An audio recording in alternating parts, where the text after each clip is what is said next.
Hi, I'm Todd McCluskey, acupuncturist in Washington, D.C.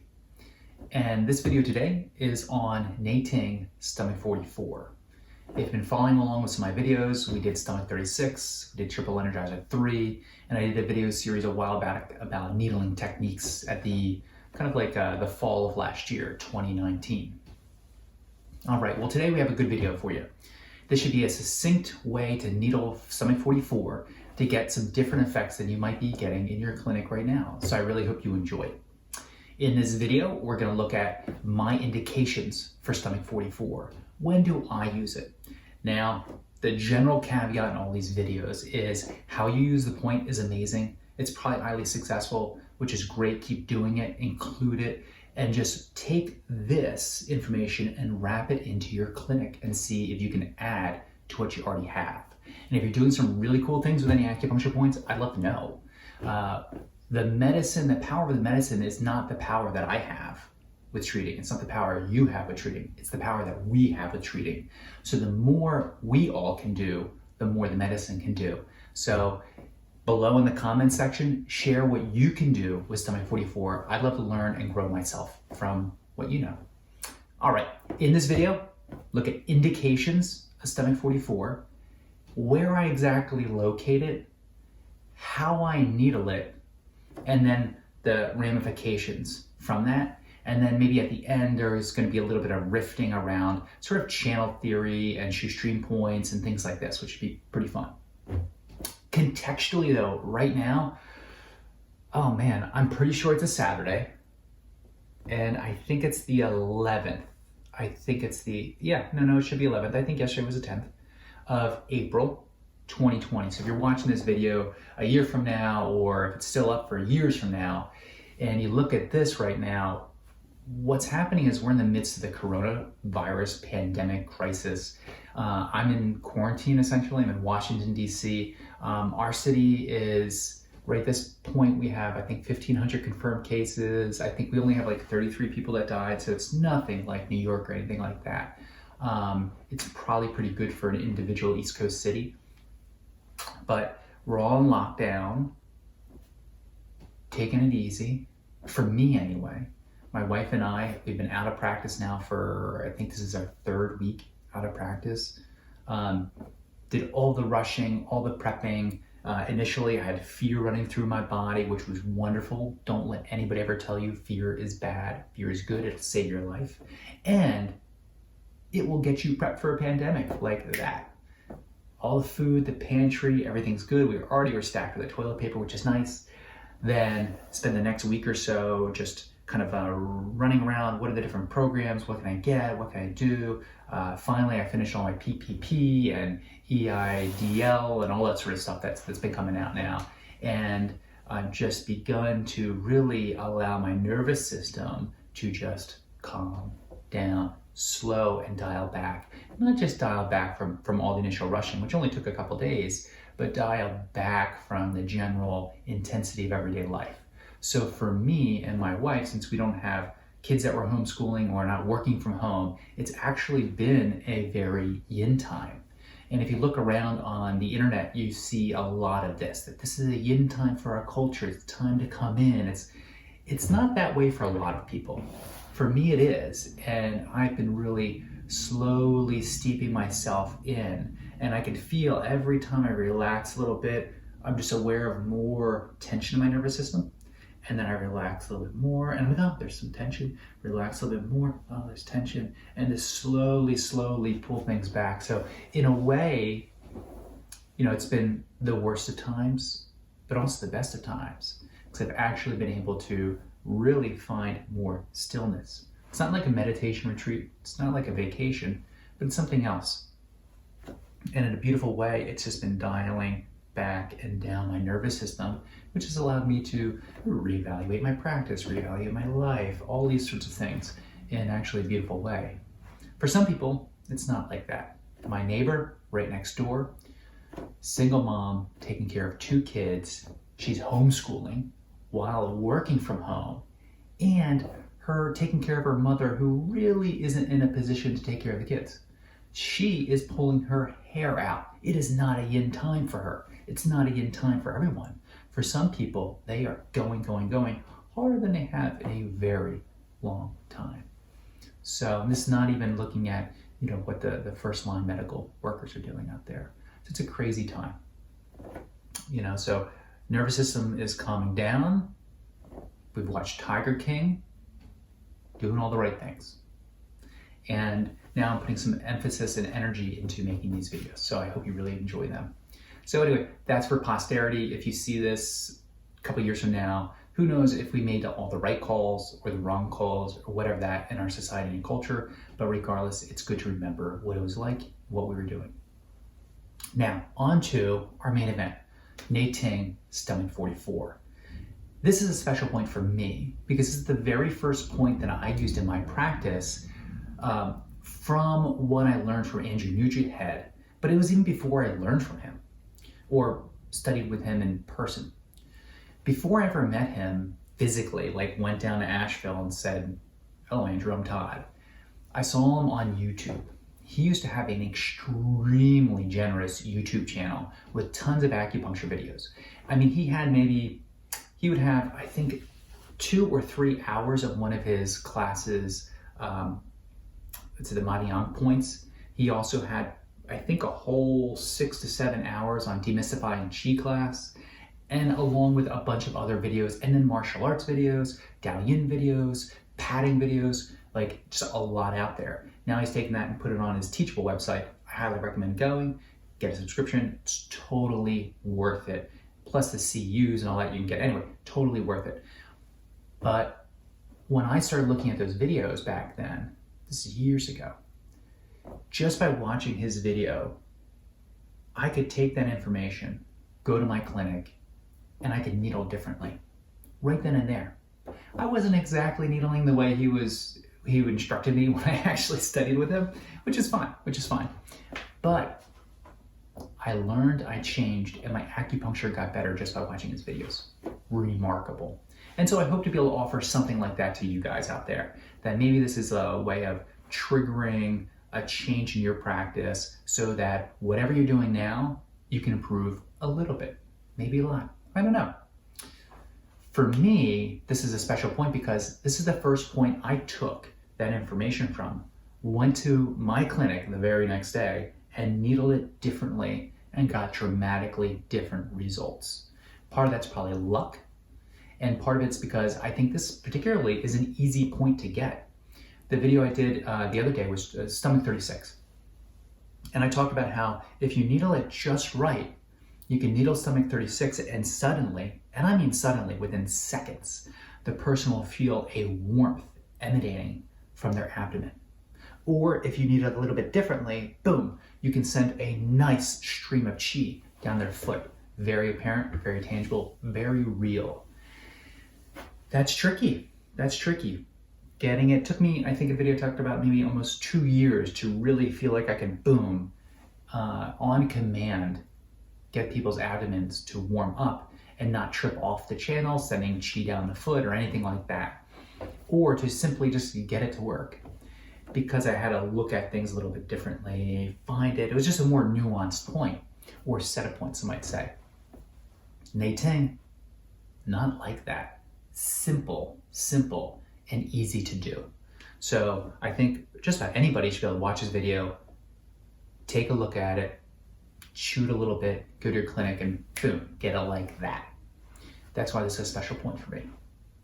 Now, indications. When do I use Neiting?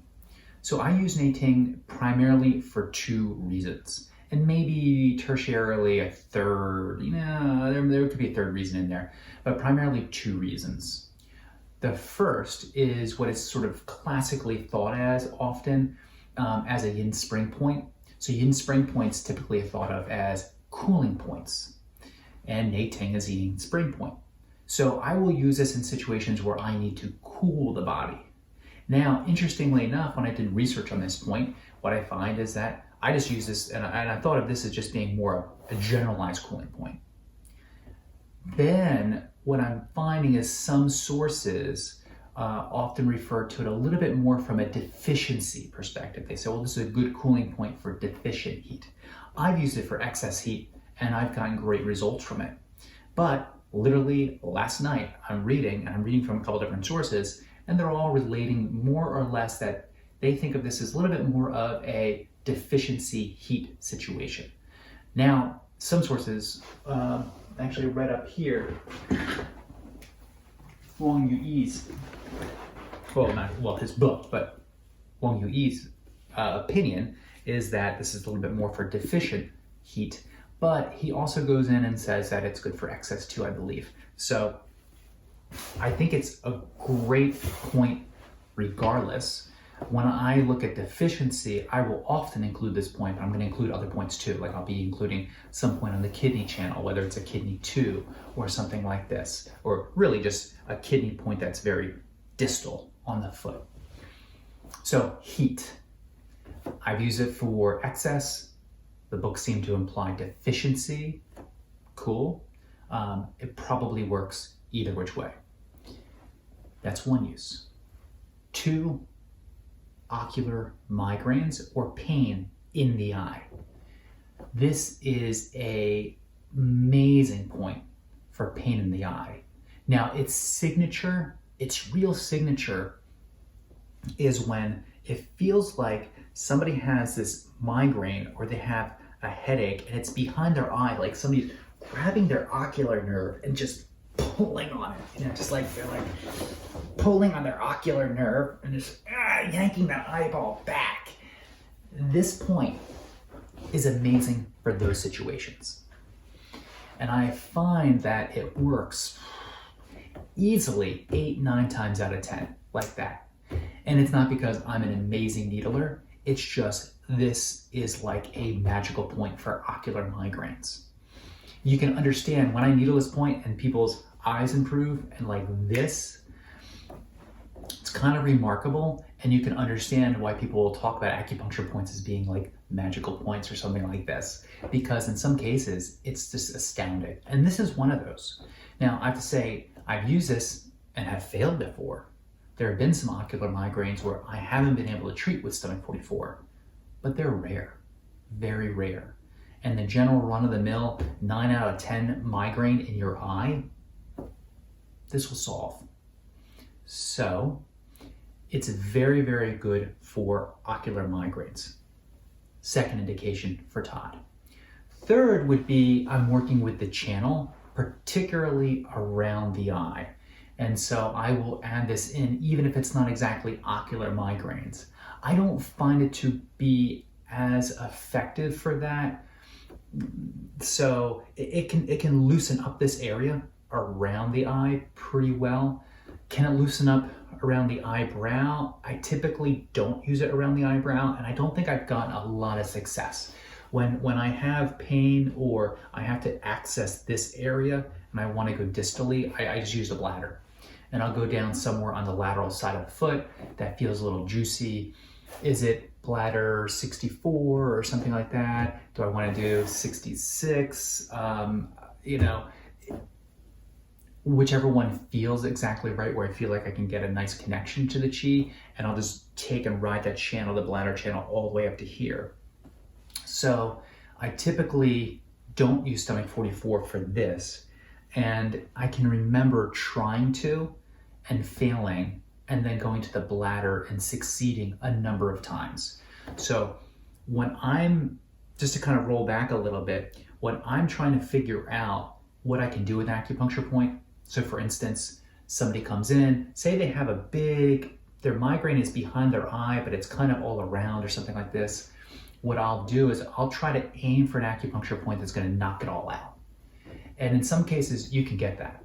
But often when things are larger, you'll find that one acupuncture point will take away maybe the ocular component, but it doesn't necessarily get all the other parts. And then I might have to go to like a Shaoyang point and take the gallbladder and then remove it off the side and the temple. And then sometimes I'll have to go to a bladder point and remove it off of here. And so what I'll often do is I have a very experimental mind when I'm working with acupuncture, because I want to find when does this point work and when doesn't it work. I want to look for the boundaries of acupuncture points so that I can better understand the functioning of the channel and the functioning of these points. And so what I have found is when I'm doing that, I find that and it makes a lot of sense that stomach channel will clear often the eye and below the eye, where the channel's at, but then bladder is going to be required a little bit higher up. And so I haven't been able to get the stomach channel to work up here as well, which makes sense because the stomach channel isn't really here. It goes across the jaw and comes up to the top, which is close. But what's important is in your own practice is to find out when you're needling your points, what are the boundaries? What can you do and what can't you do? And sometimes, this is kind of go back to my point, sometimes what I do is I try to utilize the point in a situation where I don't think it will work to see if I can get it to work. So if I get a headache up here, I want to see sometimes, can I do stomach 44 and clear a headache in an area where I can't get it to work or where theoretically it shouldn't work? And I try. And in my situation, I haven't been able to get it to clear up here. And so by trying areas where I think it won't work to experiment, I get to see in my real life where that boundary is. Not simply because I look on an acupuncture chart and say, oh, the channel doesn't go there, so it doesn't affect that. That's not the way to be as a good experimenter, as a good clinician. You have to learn for yourself. And so in situations, this is especially true in situations for migraines and headaches, because you'll see that there are different regions of the body and that your acupuncture points, if you do one at a time and examine very closely, you will find out areas that open from acupuncture points and areas that won't. Well, you'll find out areas in which one point affects it, a different area, and another point will affect another area, and there's not necessarily always a crossing over. Interestingly enough, when we get up to, maybe I'll discuss this a little bit more, stomach 40, you can sometimes just vary a little bit on the channel. So you scoot a little bit farther in one direction and it'll move farther on the head. But that'll be an interesting thing. Well, anyway, with stomach 40, that's an interesting component that I'll add in, where you're looking at the channel itself and varying slightly where you put that acupuncture point, and it's almost like you're picking a different thread of the person's body. But that's just a little taste of next time. Anyway, coming back, I use it for ocular migraines. I have not been able to successfully get it to clear the channel above the eyebrow, but it works really well for the eye and everything below, particularly when somebody's behind that eye pulling it very tight and painfully. All right, indications. Now, where do I locate this? I locate this point a little bit differently, and this is just because I learned this from Andrew Nugent, where in the past I'd located distal to the distal head of the metatarsal bone. So I would locate it in the traditional point. So you're gonna get like right in here or right in here. So you're gonna get right in this area. Now, what I do is I actually skip over, boop, and I go right onto the dorsal side of the foot. So I'm right on the top of the foot, so I'm proximal to the distal head of the metatarsal bone, not distal to the distal head. You see? So instead of being up here, I'm right here. Why do I do that? I do that because it's easier to grasp the chi there, and it's easier to ride the chi there. When you're over in this area and you're working that point, there's not a lot there. I mean, there's some depth. There is some depth. In the other video, I looked at Triple Energizer 3, which is on the proximal side of the distal head of the metacarpal bones. And there's a little bit of depth there and a little bit of different nuance. But when you're really up here, even on the foot, there's not a lot there. Now, of course, if you go and you're looking at like the Ba Feng points there, well, or the Ba Shi points there, there's a lot of depth. But that's because you're not sticking distal to the proximal or distal to the distal head of the metatarsal bone. You're actually sliding in between. So that you're actually working in the foot as opposed to right on the distal part of the foot. So this is just a little nuance in splitting hairs. So when I'm needling stomach 44, when I'm needling Neiting, what I'm actually doing is I'm needling proximal to the distal head because there's more grasp there. Does that mean I'm at a different point? Maybe I'm at Neiting 0.20. I don't know. It's certainly not the typical location. Why what would you say? Let's see, like cinch up a little bit on the foot is because there's a little bit more juice. And I'm going to be often riding this point not for a super long time. I don't ride Neiting for like 2 minutes, but I could ride that point for 30 seconds easily, maybe more. Sometimes a lot less, but because it's a quick point to work. My cat just came in, my producer Cheddar, so he might join us again for this filming. Anyway, so just a little bit, cinch it up a little bit, choke up on there, on the foot. It's right there. When you're up a little bit higher, it's going to be easier for you to grasp the foot with your second hand, because this is important. You're working in a very delicate area, and there's not a lot of chi and blood in that area for the needle to grasp. There is, you can certainly grasp chi and blood, but when you use your second hand in this area, it will magnify the effects considerably. So if you're not familiar with using your second hand in needling, I made a whole video on it. Go back, look at it. It's under Needle 101 videos or something like Introduction to Needling videos. Take a look at it. It's highly important. And if you don't use your second hand in acupuncture, it's like playing baseball and swinging a bat with one hand. Why do you want to do it?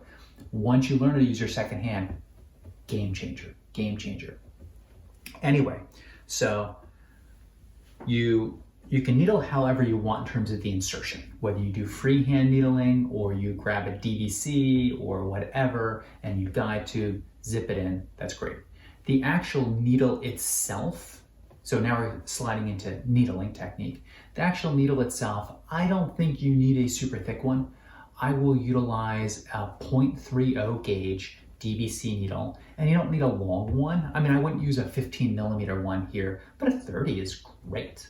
A 30 millimeter, and I've used 25 millimeters as well. So those are both really great. You don't obviously need a 40 or 50 millimeter needle to like thread this point.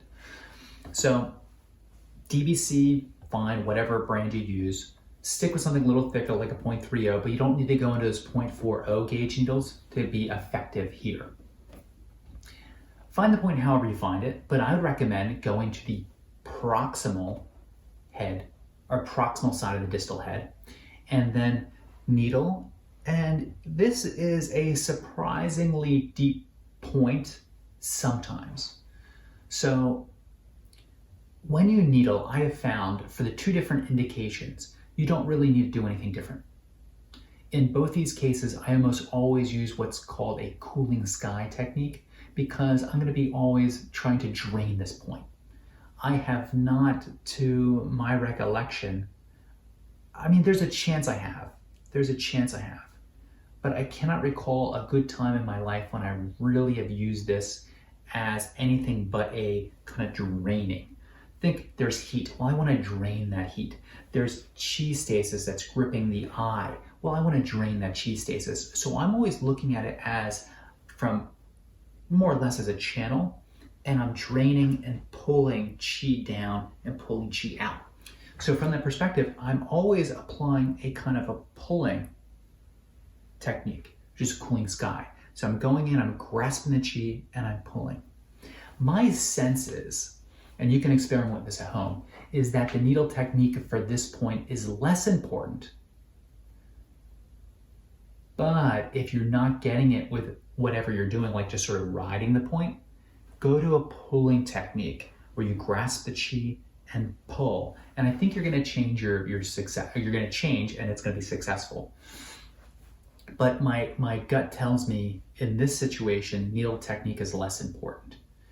When you work in a more complicated situation, like say you're working the abdomen, needle technique can be the complete difference between success and failure. I would guess not so much for this point, and that is why I believe that I was so successful with it like right from the beginning, and that's why I think you will be very successful with it. So needle it, engage the chi however you engage the chi, and see what you get. If you don't get what you want, which means the person on that table feels cooler right then and there, and I mean that, you should be engaging with the chi. Give it like 5-6 seconds, something like this, maybe 10 seconds, maybe 15 seconds, and then ask the person, do you feel cooler, if you're treating them for heat? They should say, yes. This isn't something that takes 20 minutes to work.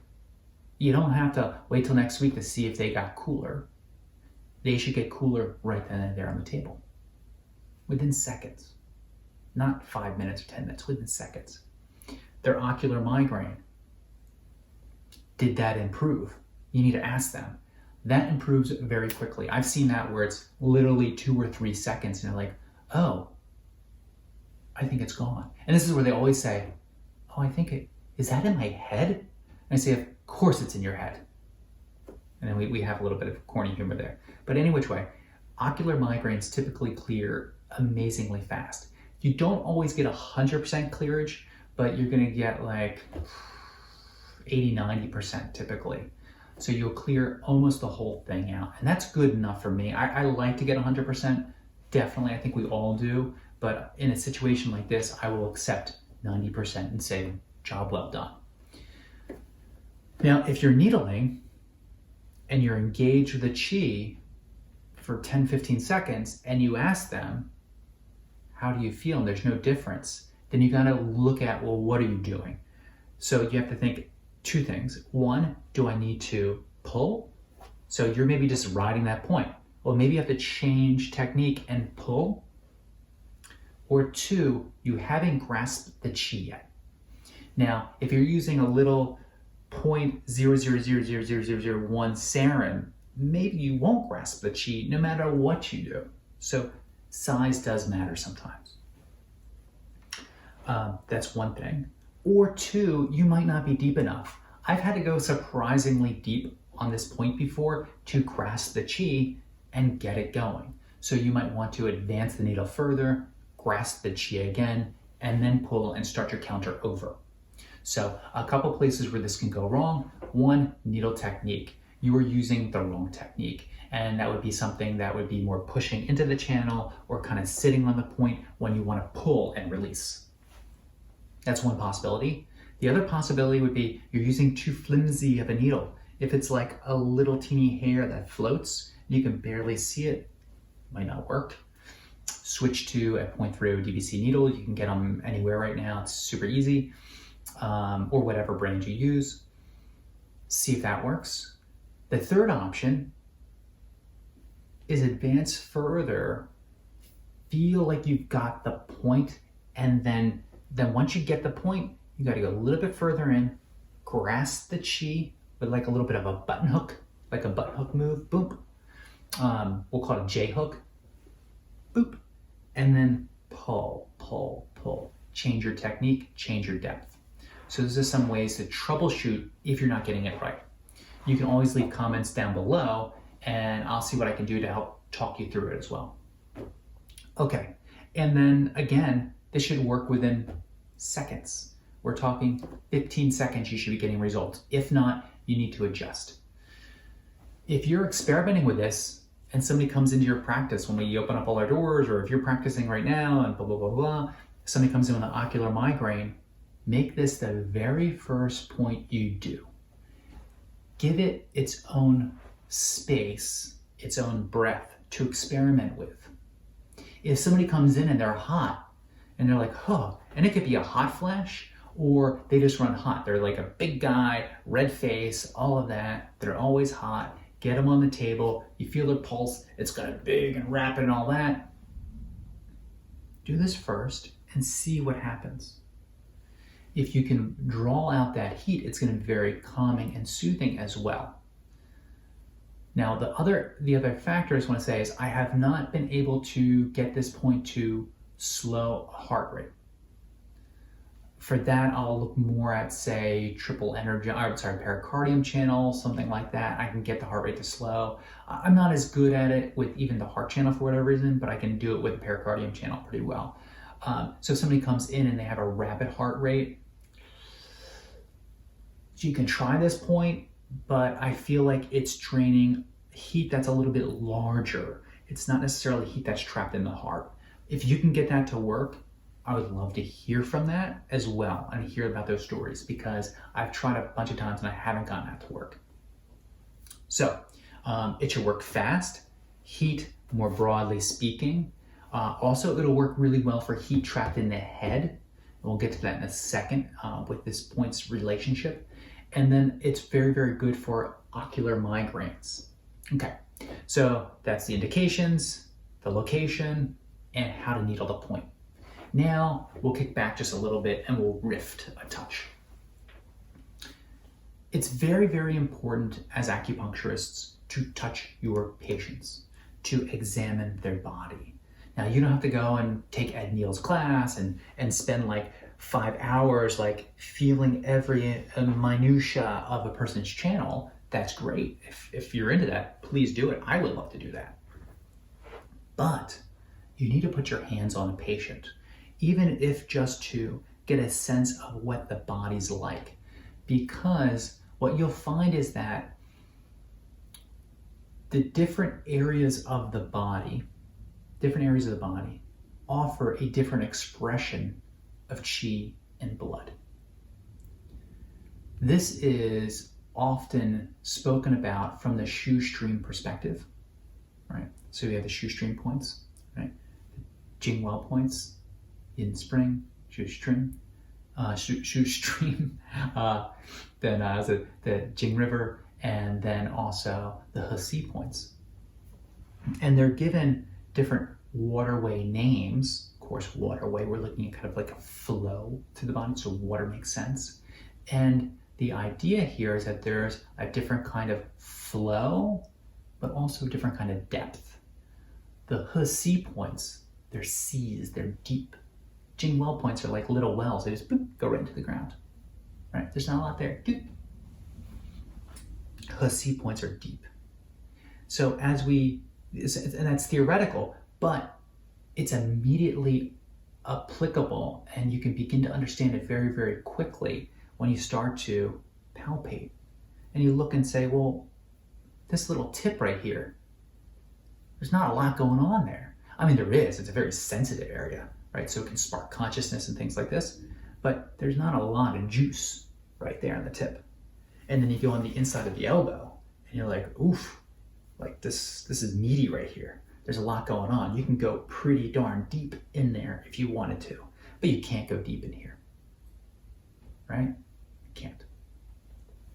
And that has different implications on the functioning of the points in that area. So what I'd assert is that the anatomical structure, the anatomical form of the body, the physiological form of the body is the structure or the substrate of the channel. And that what that means is, as the physiological and anatomical form change, the substrate of the channel is different. It's not a different channel, but it has different functions, it has a different feeling to it, it has a different way you can access it, it has a different trajectory through the body. And the points up here that are very distal, these points don't have a lot of depth. So it's hard for these points to relate deeply into the body. But once you cross over the wrist and you get into the wrist and the forearm, all of a sudden the nature begins to change. And now what is in here has a lot more depth than what is in here. Same thing with the leg. What's at the tips of the toes has a different command through the body as what you're going to find right by the knee. It's very different. So that is in essence the different components, or that is in essence the underlying principle of the shoestring dynamics that you can read about, whether you read it in a Link Shoe or you read it in, say, any one of these books, Manual of Acupuncture, things like that. But what's very important is not just to read about it, but to palpate, feel, needle, and see that in action. And why this is important to bring up here is The stomach 44 doesn't seem to have a ton of depth to it, even though it could be a bit of a deep point. It doesn't seem to have a ton of depth. Because it doesn't have a ton of depth, it implies that there's depth elsewhere in the channel. It's like a yin-yang component. There's not a lot of depth here, and other places there's a lot of depth. So if we're looking at what do you do with stomach 36 for stomach 44, it can be very different. Stomach 36, I can do that and I can get into the person's abdomen. And you could begin to rework the functioning of the abdomen very quickly and very profoundly with stomach 36. You could begin to restructure the chi that's there and orientate the chi in the person's abdomen and the blood as well in the person's abdomen.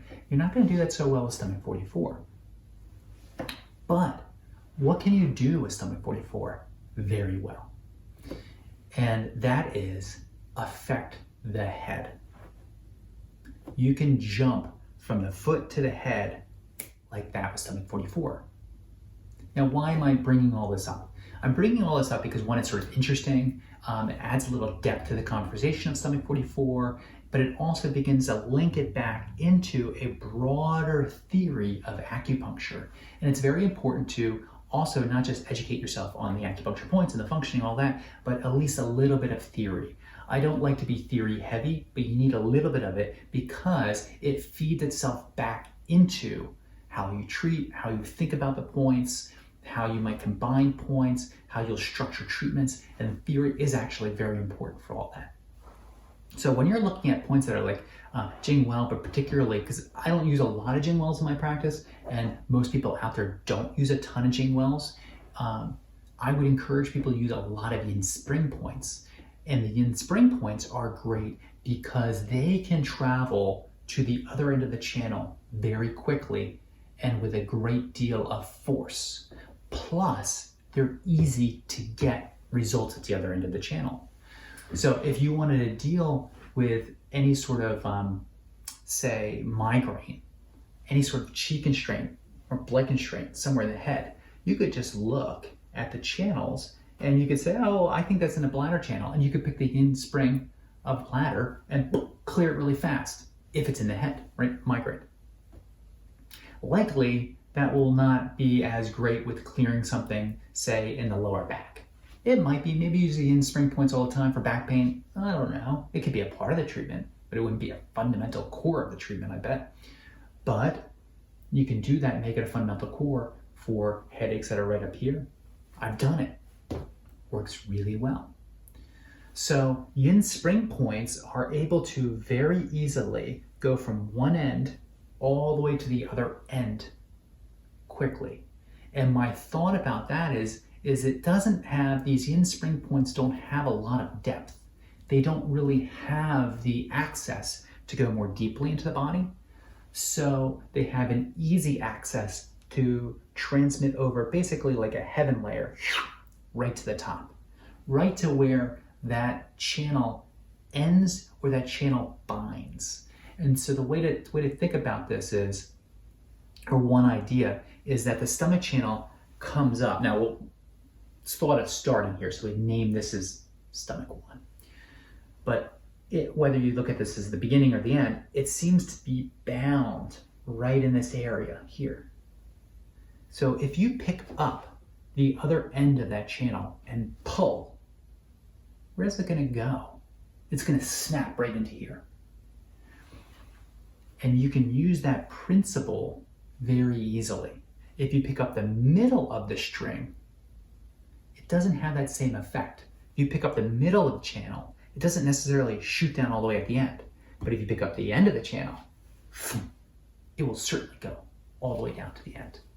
That's the way to think about it or kind of imagine it.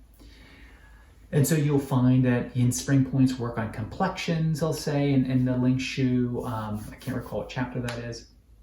It's a chapter 44 or something like that. Anyway, and that's because it affects the face.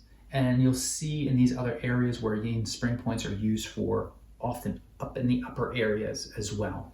So that's another kind of addition and a way to think about this. It can also help you with channel or point or channel selections in the future when you think about, okay, well, I have to get up into somebody's jaw.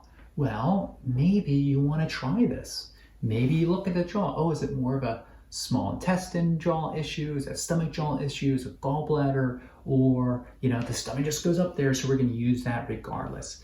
And that could be another way to look at, well, I'm going to use a yin spring point here to get up to the jaw or something like that. So anyway, a little bit of a kind of a tangent, but the other part that's important in all of this is to begin to, in your own way, feel, palpate the body, ponder it in relationship to the theories of acupuncture, because once you begin to palpate, you can begin to understand why this area is fundamentally different than this area, which is fundamentally different than this area. And that builds the understanding of the theory into the reality of your palpation, and then into the reality of your needling in a way that's just fundamentally different. Now, this is my little soapbox at the end here, so my rambling on is taking this video and giving it a little extra length. What I'll have to do is in the notes, I'll tell you exactly at what time to check in to just look at the indications and start from there. Anyway, I think I'll just wrap that up there. You want to look at this as an excellent point to address heat in the body all over, deficient or excess, or address things at the other end of the channel, particularly ocular migraines, pain in the eye, things below the eye a little bit more than things above the eye as well. And then to play with it on a very physical level, palpate the point, palpate the channel, see what it feels like, and play with other yin spring points as well. When you learn one yin spring point pretty well, you will actually learn them all well. Excellent. Any which way, hope you're doing well, hope you're staying safe, and leave any comments below. I'd love to hear from you. Have a great day.